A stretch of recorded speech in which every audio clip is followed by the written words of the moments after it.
pour mettre en relief tout ce qu'on vient d'entendre, Cécile Brasilier, donc, qui est juste à côté de vous. Vous-même, donc, je disais toutes les questions qu'on entendait à l'instant posées par Étienne Delprat. J'imagine que c'est des questions que vous avez été amené à vous poser régulièrement avec Dédale. Je suppose, qu'est-ce qu'un détournement temporaire? Comment ça peut se pérenniser? C'est ce que vous allez nous présenter, notamment avec l'un des événements que vous mettez en place, le Parking Day. Ouais. Alors, on vous écoute. Qu'est-ce que Dédale? Qu'est-ce que le Parking Day? On essaye de toujours en fait chercher au travers des actions. Donc on est toujours en fait dans la mise en place d'actions pour essayer d'expérimenter des choses et pouvoir essayer un peu de synthétiser tout ça et de créer un peu des modus operandi et d'essayer d'imaginer en fait des nouvelles constructions, notamment de la ville. Donc pourquoi on en est venu là? En fait, à la base, on est plutôt des acteurs issus du monde de la culture, donc par habitude de travailler avec des artistes. On a appris en fait voilà, en fait, les artistes utilisent souvent ces jeux du détournement, à regarder un peu les choses différemment. Donc 2 exemples là en bas qu'on avait d'artistes avec lesquels on a travaillé, détournement du photomaton en fait pour faire parler les gens sur leur lieu de vie et leur territoire. Détournement aussi avec Pied la Biche, un collectif d'architectes qui met en place des faux passages piétons pour un peu voir comment on peut marcher dans la ville. Pardon, juste, c'est pas un passage piéton, c'est une projection, c'est ça? C'est une lumière en fait qui fait une illusion de passage piéton. Exactement. Donc en fait, on a rencontré dans le cadre de toutes ces investigations sur le territoire, notamment au travers du projet Smart City, qui était en fait, on a utilisé la cité internationale universitaire et toutes les territoires alentours, Gentilly, Arcueil-Cachan, comme un peu laboratoire d'expérimentation. Donc c'est dans ce contexte-là qu'on a rencontré le collectif Rebar, qui est à l'initiative et à l'origine du Parking Day en Californie. On les a fait venir donc en 2010, et de là on a eu un peu le déclic. On s'est dit finalement pourquoi pas faire Parking Day en France, pourquoi pas essayer il y avait déjà eu des initiatives mais de manière assez sporadique, et l'idée c'était justement d'essayer de lancer quelque chose à grande échelle pour dire bah oui, finalement nous aussi en France on peut être aussi faire de lance sur un dispositif tel que celui-là. Donc, effectivement, c'est le détournement qui nous intéressait dans ce projet. Donc, Parking Day, qu'est-ce que c'est? Je vais essayer de vous la faire synthétique parce qu'il y a pas mal d'enjeux. Donc, c'est un événement mondial qui est organisé, comme je disais, 3e vendredi du mois de septembre. Le but, détourner des places de parking pour développer d'autres usages. Et effectivement, l'idée principale, c'est d'essayer de questionner le partage de l'espace public en partant du constat qu'aujourd'hui, il y a des gens... l'usage d'une place de parking, c'est un usage unique et privatif, alors que sur une place de parking qui fait 8 mètres carrés, on peut mettre un banc qui va être utilisable par 4 personnes, un jeu pour enfants qui va être utilisable par 5 enfants en même temps, une terrasse mobile qui va être utilisée par 5 personnes qui boivent en terrasse un verre. Donc voilà, à un moment donné, la question que s'est posée Rebar, c'est pourquoi et de quel droit on a le droit de privatiser finalement l'espace public pour un usage unique. Et en fait, c'est une question qui est extrêmement pertinente, surtout dans des villes comme Paris, des villes en fait au tissu très dense où on manque d'espace. Donc,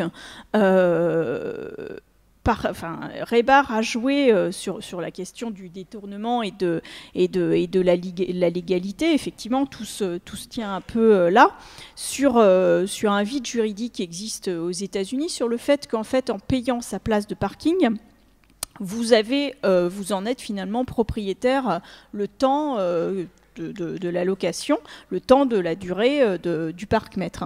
Donc à partir de ce moment-là, c'était assez drôle de dire, voilà, après tout, je vais utiliser cet espace que j'ai loué, puisque je l'ai loué, en payant le rodateur, et je peux finalement même installer mon lit, pourquoi pas. Bon, en France, le vide juridique n'existe pas, puisque la réglementation stipule qu'on a le droit d'utiliser une place de parking pour y déposer un véhicule inscrit aux mines. Donc je n'ai pas exactement le détail, mais il faut que ça soit un véhicule roulant. Et homologué. Et homologué, voilà.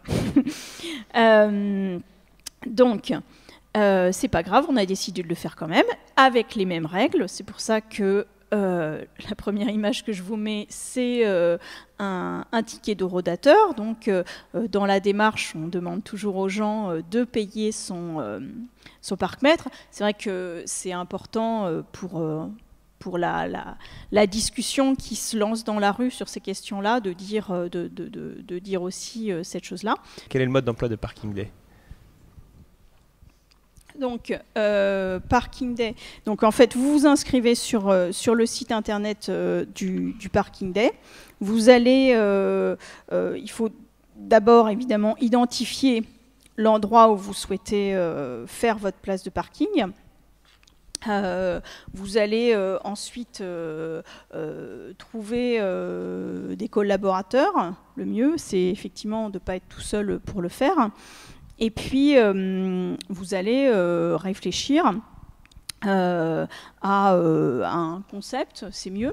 A priori, si vous souhaitez vous mettre dans la rue, c'est que vous avez quand même quelque chose à dire, soit sur votre quartier, soit sur votre pratique, soit sur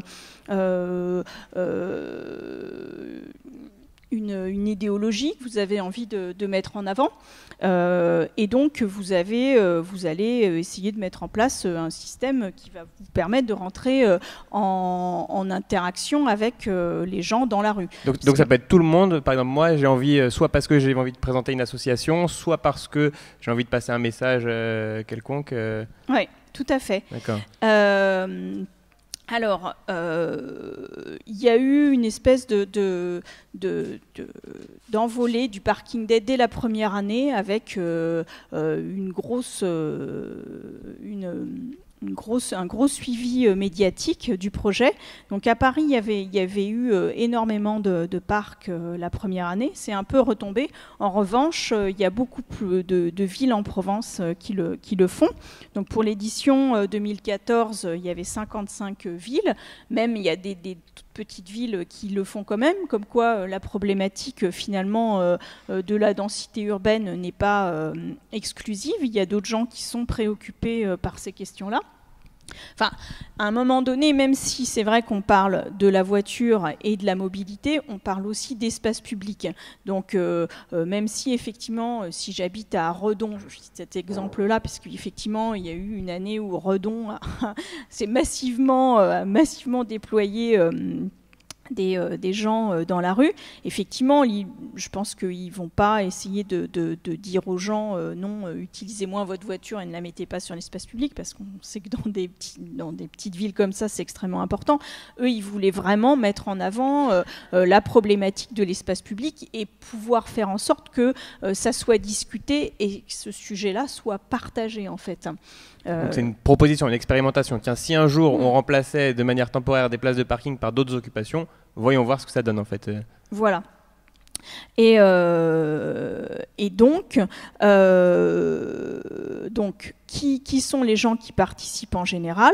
Donc, comme je disais, effectivement, il y a des artistes, il y a des collectifs d'architectes, de paysagistes, de designers, donc des associations qui travaillent sur les questions de mobilité. Je cite l'exemple de la Vélorussion, mais il y en a d'autres, bien sûr. Les jardins partagés, en général, qui ce jour-là, effectivement, s'extraient un peu de leur cloisonnement pour aller jusque sur la rue. les conseils de quartier, les associations de quartier, danse, échecs, sport, j'en passe et des meilleurs. Les acteurs de l'économie sociale et solidaire ont assez régulièrement repris, utilisé le Parking Day pour mettre en avant leurs associations et leurs actions. Des commerçants sans vente. Alors, effectivement, je n'avais pas le mode d'emploi, mais il y a... évidemment, c'est un mouvement citoyen, mais qui a une éthique. Donc, à aucun moment, en fait, l'utilisation d'une place de parking peut être utilisée pour de la vente. Donc, nous, en fait, on se positionne comme relais de la mobilisation. On n'est pas un organisateur, mais de fait, on a essayé aussi d'écarter le plus possible, même si finalement on n'avait aucun moyen. On a essayé d'écarter tous les gens qui voulaient faire ce qu'on appelle du street marketing. Et on a eu plusieurs fois des gens qui nous ont sollicités pour dire ah bah oui, moi, justement, avec ma marque, je pense que ça va faire un super espace. Bah oui, mais c'était pas vraiment le lieu. C'est pas l'esprit Parking Day. Ni l'esprit. Donc, on a essayé adroitement et diplomatiquement de les écarter, voilà. Donc, cependant, on a les commerçants qui veulent en fait développer une action devant leur boutique sans vente. On les a jamais en fait empêchés de le faire parce que pour nous, effectivement, les commerçants sont des acteurs très importants de l'espace public. Ils ont un rôle à jouer extrêmement important dans l'animation souvent de l'espace public. Donc voilà, des partis politiques ont choisi aussi souvent Parking Day pour parler de leurs activités, des activistes, des ONG, surtout sur les questions de développement durable évidemment, mais aussi de santé publique. Et évidemment des habitants. Mais je ne vais pas vous mentir sur la qualité entre guillemets, des habitants qui viennent faire Parking Day. Donc je vous ai mis le temps d'investigation minimum que demande l'organisation d'une journée, ou plus de son investissement à Parking Day. J'ai mis 14 heures en tout. Pourquoi ? Parce que je compte que pour faire Parking Day, il faut rester, faut compter 5 heures minimum. Sinon, bon, si on n'est pas 5 heures en fait dans la rue, je ne vois pas vraiment l'intérêt. Je compte le temps d'installation, le temps de la présence. Le jour du Parking Day. Ensuite, il faut compter 2 heures minimum, comme je disais, pour avoir pensé un peu l'organisation, c'est-à-dire qu'est-ce que je vais dire, comment je vais le dire, avec quoi, peut-être qu'il faut que je prépare du café pour pouvoir en donner aux gens. Donc voilà, je pars du principe aussi qu'il faut être 2 personnes minimum, parce que être tout seul dans la rue, aborder, même s'il y a des gens qui l'ont fait, c'est pas évident du tout. Donc, il est... voilà, donc c'est un investissement tout ça, voilà. Quoi. On peut le faire en tant qu'habitant, mais il faut avoir vraiment envie. Il faut avoir une sacrée volonté. On va regarder quelques images peut-être un peu pour avoir du coup des exemples concrets de tous ces détournements de places de parking. Donc, un collectif d'architectes aussi qui s'appelle Un souffle sur la ville. C'est quoi, pardon Donc ce sont des cagettes Ouais, c'est une cabane en fait. On peut rentrer à l'intérieur. Je vous ai pas mis toutes les, mais voilà, c'était carrément, enfin c'était plus que sur une place de parking, c'était sur 2 ou 3 places de parking, et on pouvait rentrer à l'intérieur de cet habitacle. Donc là, en fait, c'était des habitants parce que c'était en fait des gens qui interviennent dans le jardin. Partagé du lapin agile, je crois, dans le 10e. Donc voilà, ils avaient décidé de sortir sur la rue. Donc là, c'était un commerçant de Beaume. Les désobéissants, donc plutôt des activistes. Là, c'est une artiste. Enfin, j'ai mis cet exemple-là pour vous montrer que ça peut être très simple. C'est une artiste, Stéphanie Henry, qui a fait en fait sur cette année-là. En fait, c'était en 2010. On avait beaucoup travaillé sur les questions de végétalisation. notamment parce qu'on était aussi dans le 2e arrondissement, un arrondissement où la problématique des espaces verts est vraiment fondamentale. Donc elle avait décidé en fait de faire dessiner aux gens sur une place de parking leur jardin rêvé.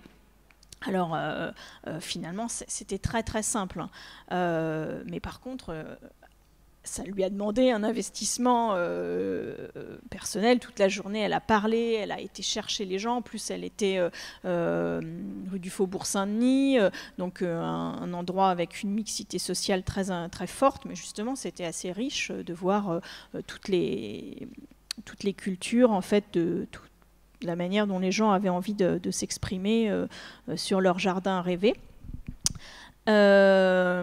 Donc, je vais ensuite vous parler, donc on a commencé à faire Parking Day en 2010, de petit à petit la manière dont on a fait migrer Parking Day de la désobéissance civile à l'urbanisme participatif.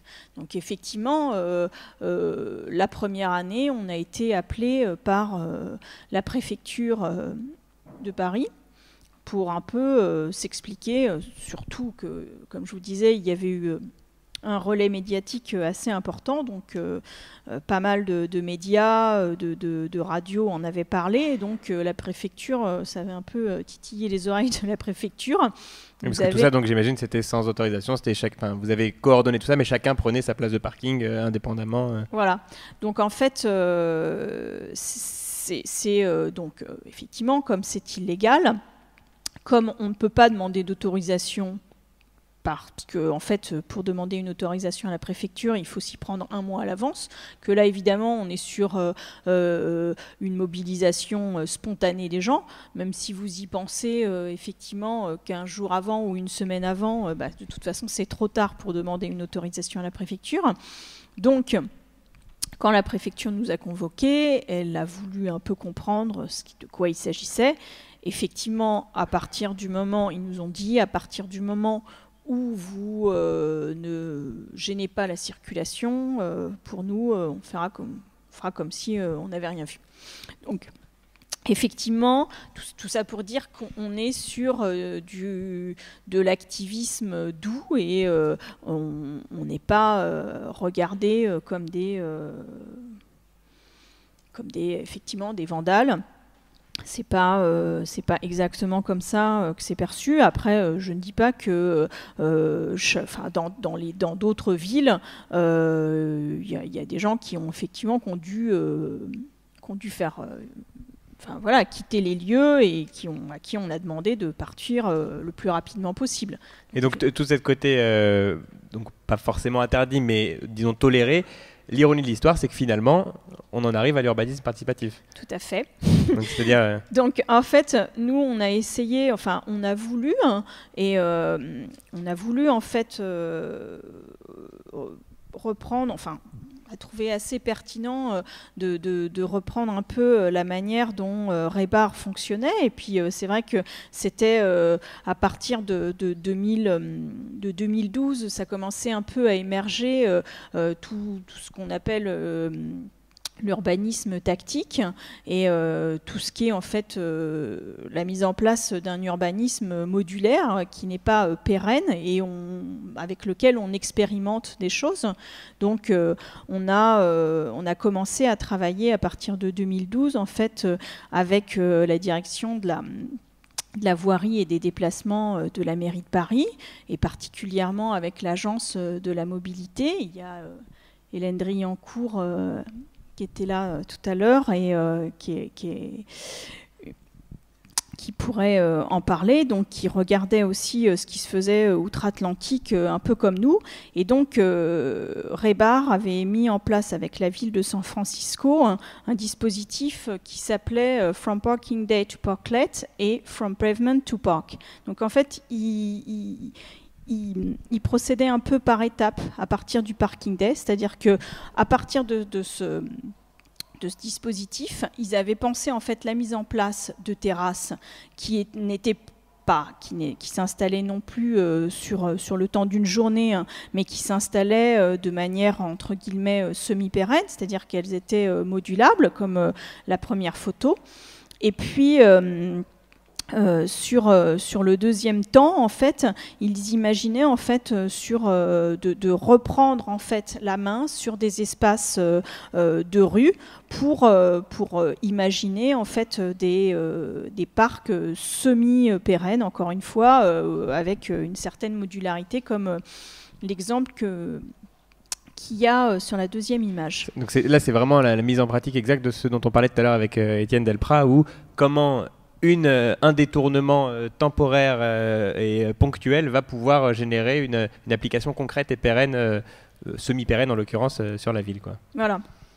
Alors, dans le cadre de cette collaboration avec l'Agence de la mobilité et la DVD, donc on a développé un programme qui s'appelle Domaine public, toujours un programme de recherche-action, qui nous permettrait, en fait, au travers des actions qu'on mettait, de réfléchir, en fait, et de problématiser un peu toutes ces questions-là.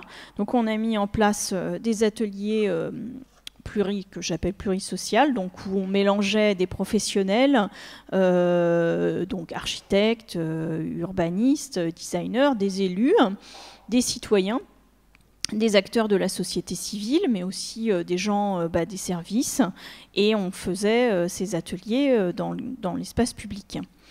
Donc on a mis aussi en place des événements. J'ai failli vous mettre la photo version soleil, et puis après je me suis dit oui, il faut quand même que je dise que les jours où il pleut, on fait quand même Parking Day. Voilà. Des projets artistiques. Donc, ça, on l'a déjà vu tout à l'heure, non, c'est ça ? Le City Warm, voilà, mais de 2 jours. Yapluka. Voilà, Étienne. Ah bah tiens, voilà, dedans. Étienne.